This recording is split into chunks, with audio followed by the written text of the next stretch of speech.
नमस्कार प्रिय दर्शकों, स्वागत है आपका हमारे YouTube चैनल जीने की राह में।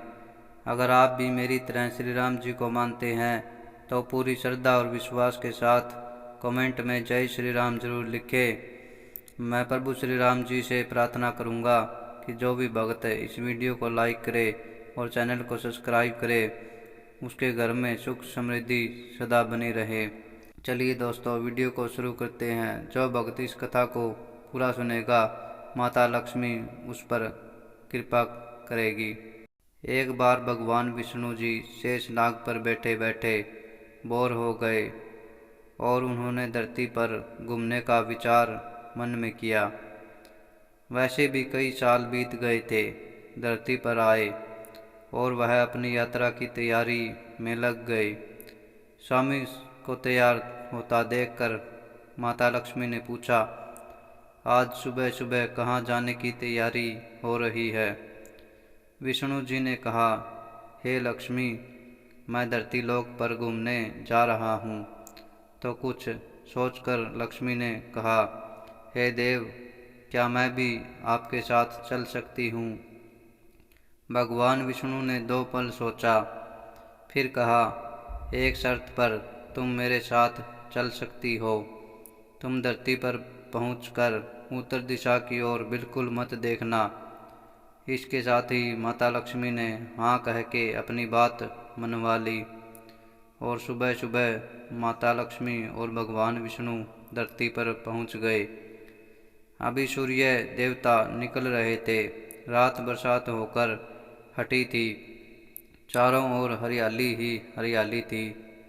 उस समय चारों ओर बहुत शांति थी और धरती बहुत ही सुंदर दिख रही थी।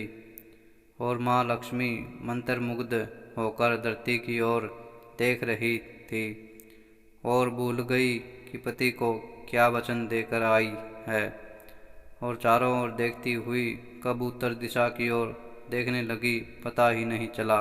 उत्तर दिशा में माँ लक्ष्मी को एक बहुत ही सुंदर बगीचा नजर आया और उस तरफ से भिन्न भिन्न खुशबू आ रही थी और बहुत ही सुंदर सुंदर फूल खिले थे। यह एक फूलों का खेत था और माँ लक्ष्मी बिना सोचे समझे उस खेत में गई और एक सुंदर सा फूल तोड़ लाई। लेकिन यह क्या, जब माँ लक्ष्मी भगवान विष्णु के पास वापस आई तो भगवान विष्णु की आंखों में आंसू थे और भगवान विष्णु ने माँ लक्ष्मी को कहा कि कभी भी किसी से बिना पूछे उसका कुछ भी नहीं लेना चाहिए, और साथ ही अपना वचन भी याद दिलाया।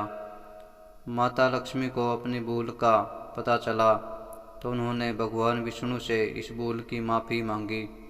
तो भगवान विष्णु ने कहा कि जो तुमने जो भूल की है उसकी सज़ा तुम्हें ज़रूर मिलेगी। जिस मालिक के खेत से तुमने ये फूल तोड़ा है, यह एक प्रकार की चोरी है, इसलिए तुम 3 साल तक मालिक के घर नौकर बनकर रहोगी। उसके बाद मैं तुम्हें बैकुंठ में वापस बुलाऊंगा।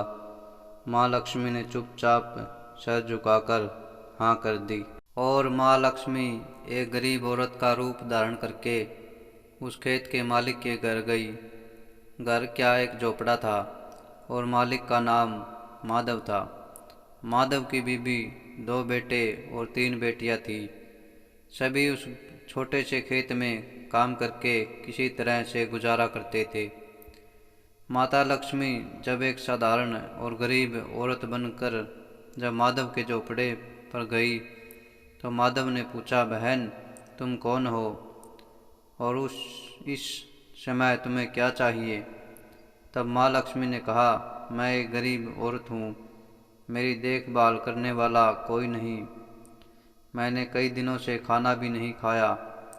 मुझे कोई भी काम दे दो, साथ मैं तुम्हारे घर का काम भी कर लिया करूँगी। बस मुझे अपने घर में एक कोने में आसरा दे दो। माधव बहुत ही अच्छे दिल का मालिक था। उसे दया आ गई, लेकिन उसने कहा, बहन मैं तो बहुत ही गरीब हूँ।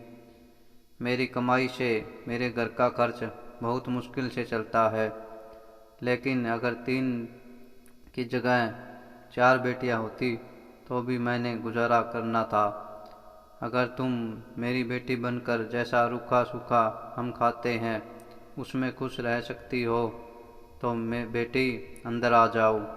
माधव ने माँ लक्ष्मी को अपने झोपड़े में शरण दे दी और माँ लक्ष्मी 3 साल उस माधव के घर नौकरानी बनकर रही। जिस दिन माँ लक्ष्मी माधव के घर आई थी उससे दूसरे ही दिन माधव को इतनी आमदनी हुई कि फूलों से की शाम को एक गाय खरीद ली। फिर धीरे धीरे माधव ने काफ़ी ज़मीन खरीद ली और सब ने अच्छे अच्छे कपड़े भी बनवा लिए और फिर एक बड़ा पक्का घर भी बनवा लिया। बेटियों और बीवी ने गहने भी बनवा लिए और अब मकान भी बहुत बड़ा बनवा लिया था। माधव सोचता था कि मुझे यह सब इस महिला के आने के बाद मिला है। इस बेटी के रूप में मेरी किस्मत आ गई है मेरी। और अब 3 साल बीत गए थे लेकिन माँ लक्ष्मी अब भी घर में और खेत में काम करती थी। एक दिन माधव जब अपने खेत से काम खत्म करके घर आया तो उसने अपने घर के सामने दीवार पर एक देवी स्वरूप गहनों से लदी एक औरत को देखा। ध्यान से देखकर पहचान गया, अरे यह तो मेरी वह मुँह बोली चौथी बेटी यानी वही औरत है। और पहचान गया कि यह तो माँ लक्ष्मी है। अब तक माधव का पूरा परिवार बाहर आ गया था और सब हैरान होकर माँ लक्ष्मी को देख रहे थे। माधव बोला, माँ हमें माफ़ कर देना, हमने अनजाने में ही आपसे खेत का काम करवाया है। माँ यह कैसा अपराध हो गया है, माँ हम सबको माफ़ कर देना। हम माँ लक्ष्मी मुस्कुराई और बोली, माधव तुम बहुत ही अच्छे और दयालु व्यक्ति हो। तुमने मुझे अपनी बेटी की तरह रखा, अपने परिवार के सदस्य की तरह रखा। इसके बदले मैं तुम्हें वरदान देती हूँ कि तुम्हारे पास कभी भी खुशियों की और धन की कमी नहीं रहेगी। तुम्हें सारे सुख मिलेंगे जिसके तुम हकदार हो। और फिर माँ अपने स्वामी के द्वारा भेजे रथ में बैठकर बैकुंठ धाम चली गई। अगर आपको ये कथा अच्छी लगी हो तो कृपया लाइक करें और चैनल को सब्सक्राइब जरूर करें।